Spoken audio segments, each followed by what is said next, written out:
Summer வந்துருச்சு. என்னதான் தண்ணி குடிச்சாலும் வயிறு மட்டும் ஃபில் ஆகுது. ஆனா தாகமே அடங்க மாட்டேதுன்னு சொல்ற உங்களுக்கு தான் இந்த வீடியோ.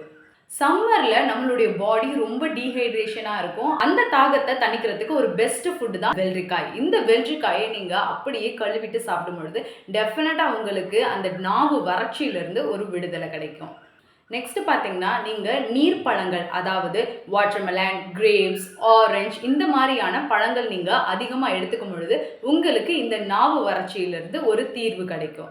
வீட்டில் பழங்கள் இல்லாத பட்சத்தில் நல்ல காய்ச்சின பாலை நீங்கள் குடிக்கும் பொழுது கூட டெஃபினட்டாக உங்களுக்கு நாவு வறட்சியிலேருந்து ஒரு தீர்வு கிடைக்கும். அது மட்டும் இல்லைங்க, இந்த சம்மர் டயத்தில் நீங்கள் அதிகமாக மோர், தயிர், டெண்டர் கோகோனட் அதாங்க இளநீர், அப்புறம் பழைய கஞ்சி கூட நீங்கள் தாராளமாக அதிகமாக உங்கள் உணவு முறையில் சேர்த்துக்கலாம்.